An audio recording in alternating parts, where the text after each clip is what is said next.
আর সফলতার জন্য আল্লাহর উপর ভরসা খুবই জরুরি। আল্লাহ কোরআনে বলেন সূরা আল ইমরান অধ্যায় 3 আয়াত 160, যদি আল্লাহ চান কেউ পেছনে ফেলতে পারবে না, আর তিনি সাহায্য না করলে কে আছে এমন যে সাহায্য করবে? আর মুমিন লোকগণ কেবল আল্লাহর উপরে ভরসা করেন। আল্লাহ বলেন সূরা আনকাবুত অধ্যায় নম্বর 29 আয়াত নম্বর 69 যে যদি চেষ্টার সংগ্রাম করো আল্লাহ সুবহানাহু ওয়া তাআলার পথে তিনি পথ খুলে দেবেন।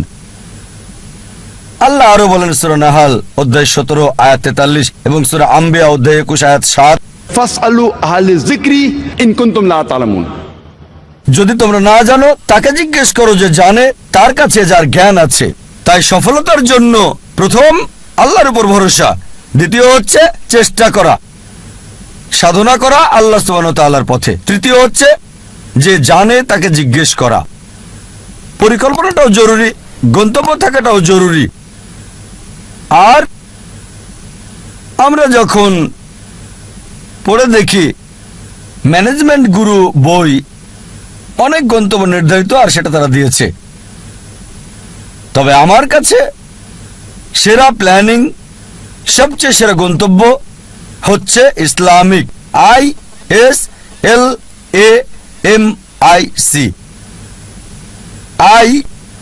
এটা দিয়ে ইসলামিক। আপনার গন্তব্য আল্লাহ সুবহানাহু ওয়া তাআলা এবং নবী মুহাম্মদ সাল্লাল্লাহু আলাইহি সাল্লামের শিক্ষা অনুযায়ী হতে হবে। আপনার গন্তব্য কোরআন এবং সর্বশেষ এবং চূড়ান্ত বার্তাবাহক নবী মুহাম্মদ সাল্লাল্লাহু আলাইহি সাল্লামের হাদিসের অনুযায়ী হতে হবে। এটা ইসলামিক হতে হবে। এক নম্বর। এস হচ্ছে লক্ষ্য নির্দিষ্ট হতে হবে, স্পেসিফিক হতে হবে, অস্পষ্ট হবে না। আরেকটা উদাহরণ দিচ্ছি। ধরেন একজন শিক্ষক ছাত্রদের ধনুবিদ্যা সম্পর্কে শিক্ষা দিচ্ছেন, আর ছাত্রদের বললেন, যারা তীর চালানো শিখছিল, গাছের ডগায় বসা একটা পাখিকে নিশানা করছিল। সবাই নিশানা করছে, শিক্ষক বললেন আমি না বললে কেউ তীর ছুড়বে না। প্রথম ছাত্রকে বললেন নিশানা করেছো? সে বলল হ্যাঁ। তুমি কি দেখছো? সে বলল বন দেখছি, গাছ দেখছি, পাখিটাকেও দেখছি। দ্বিতীয় ছাত্রকে বললেন তুমি কি দেখছো?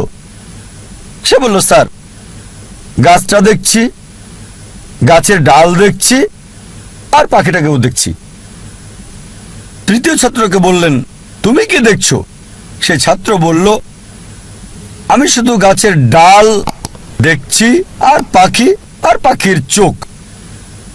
চতুর্থ ছাত্রকে বললেন তুমি কি দেখছো? সেই ছাত্র বলল স্যার আমি শুধু চোখ দেখছি আর অন্য কিছুই দেখছি না। শিক্ষক বললেন এবার তীর ছুঁড়ে দাও, আর তীরটা পাখিটার চোখে গিয়ে লাগলো।